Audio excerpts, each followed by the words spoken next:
आप देख रहे हैं ये जनता की आवाज लाइव न्यूज चैनल। इसी तरीके से आप चैनल को देखते रहिए। लाइक, सब्सक्राइब, शेअर, कमेंट कीजिए। बदतमीजी के लिए संपर्क करें। महाराष्ट्रातील सर्वात मोठ्या कृषी बाजारपेठांपैकी एक म्हणून ओळखल्या जाणाऱ्या लातूर कृषी उत्पन्न बाजार समितीत ग्राहक, शेतकरी आणि जनावरांच्या मूलभूत सुविधांबाबत गंभीर प्रश्न निर्माण झाले आहेत। विशेषतः पिण्याच्या पाण्याच्या सुविधेअभावी नागरिक आणि बाजारात येणाऱ्या जनावरांची मोठी गैरसोय होत असल्याची तक्रार समोर येत आहे। दररोज हजारो शेतकरी, व्यापारी, ग्राहक आणि वाहनचालक लातूर कृषी उत्पन्न बाजार समितीत ये जा करतात। बाजारात मोठ्या प्रमाणात जनावरांचीही खरेदी, विक्री होत असते। मात्र इतक्या मोठ्या बाजारपेठेत पिण्याच्या स्वच्छ पाण्याची पुरेशी व्यवस्था नसल्याने नागरिकांमध्ये नाराजी वाढत आहे। नागरिकांचे म्हणणे आहे की उन्हाळा असो किंवा पावसाळा, पिण्याच्या पाण्यासाठी भटकंती करावी लागते। बाजारात येणाऱ्या जनावरांनाही पिण्याचे पाणी सहज उपलब्ध होत नसल्याने त्यांचीही गैरसोय होत आहे। बाजार समिती प्रशासनाने या मूलभूत सुविधेकडे तातडीने लक्ष द्यावे, अशी मागणी नागरिक आणि शेतकऱ्यांकडून केली जात आहे। ही महाराष्ट्रातील मोठी बाजारपेठ आहे, पण येथे पिण्याच्या पाण्याची योग्य व्यवस्था नाही। आम्हाला आणि जनावरांनाही मोठा त्रास सहन करावा लागत आहे। प्रशासनाने लवकरात लवकर कायमस्वरूपी उपाययोजना करावी। लातूर कृषी उत्पन्न बाजार समितीबाबत यापूर्वीही विविध सुविधांवर प्रश्न उपस्थित झाले आहेत। बाजारातील मूलभूत सुविधांमध्ये सुधारणा करण्याची गरज असल्याचे विविध स्तरांतून व्यक्त करण्यात आले आहे।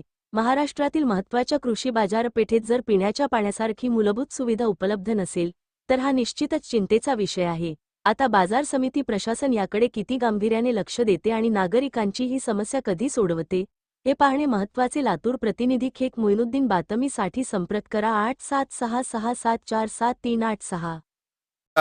गाडी वाहन संघटनेचे काय बैलांच्या गाडीच्या बैलांना हे बघा, हे असं पाणी पाजतात, हे असं दूषित पाणी त्याच्यात आहे का काय बघा। हे बघा कसं पिण्यासारखं पाणी आहे का, किडे पडलाय हे पूर्ण।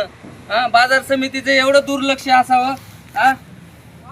या हमाल हे गाडी वाहन संघटना काय म्हणजे एवढं जवळ असताना हे दूषित पाणी योगा असं पाजावं लागते। बैलांना काय झाल्याच्या नंतर काय त्याला कोण जिम्मेदार आहे का कोण? त्या छकडेवाल्याने एकतर काम नसते, वैरणाला पैसे नसते।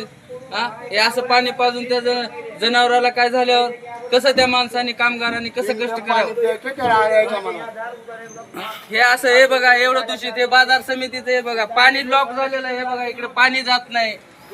इथं किती घाण आहे इथं, हे जनावर असल्या याच्यामध्ये घाणीमध्ये हे बघा।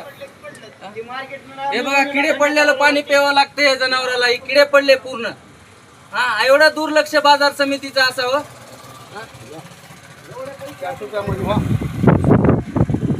तर कळकळीची विनंती आहे बाजार समितीला, ह्या हमाल गाडीवान संघटनेचे पूर्ण काहीतरी इकडे लक्ष देऊ जरा। गाडीवान हे बैल आहेत, मुके जनावर आहेत, त्यांच्यावर पोट भरते।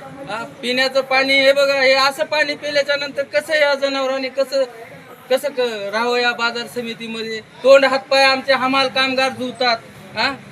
हे कसं असं पाण्याने हात पाय धुवायचे, तोंड धुवायचे, दुरुळ्यामध्ये काम करून येतात। हे हमाल यांच्यासाठी एवढं दूषित पाणी पिण्याची बघा, ही एवढी अवस्था बाजार समितीची आहे। एवढ्यातच माझे मी 2 शब्द संपवतो। जय महाराष्ट्र, जय भीम, जय लव।